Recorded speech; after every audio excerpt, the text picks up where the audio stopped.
महाराजांच्या पुतळ्याच्या अपघाताविरोधात महाविकास आघाडी मैदानात आदित्य ठाकरे, जयंत पाटील यांच्या समवेत अनेक नेते आज मालवणमध्ये जाणार। समुद्रकिनारी असणाऱ्या सोसाट्याच्या वाऱ्याचा अंदाज नौदलाला आला नसावा। मालवणमधील छत्रपती शिवाजी महाराजांचा पुतळा कोसळल्याबद्दल देवेंद्र फडणवीस यांचं मोठं वक्तव्य। दहीहंडी दरम्यान मुंबईत 106 गोविंदा जखमी, 2 गंभीर जखमी। जखमी गोविंदांवर केएम रुग्णालयात उपचार।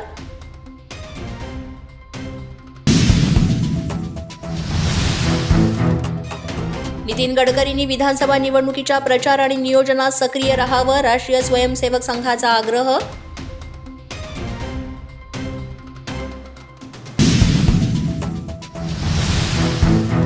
काही सुपारीबाजांनी मला पाडण्यासाठी सुपारी घेतली, नवनीत राणांनी बच्चू कडून झालेल्या पराभवाचं फोडलं खापर।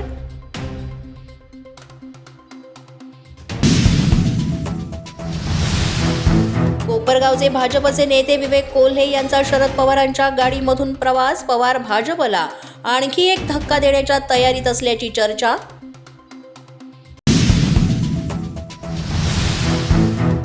कोलकाता बलात्कार आणि हत्याकांड प्रकरणी आजही गोंधळाची शक्यता, विद्यार्थ्यांच्या मोर्चावर पोलिसांची कारवाई। या विरोधात भाजपकडून आज 12 तासांच्या बंदची हाक। अशाच नवनवीन आणि ताज्या घडामोडी पाहण्यासाठी पोलीस माझा न्यूजच्या चॅनलला सबस्क्राईब करा। आमचं फेसबुक, ट्विटर आणि इंस्टाग्राम पेज आहे ते सुद्धा फॉलो करा। तसंच अधिक माहितीसाठी पोलीस माझा न्यूजची वेबसाईट आहे www.polismazha.com या वेबसाईटला अवश्य भेट द्या।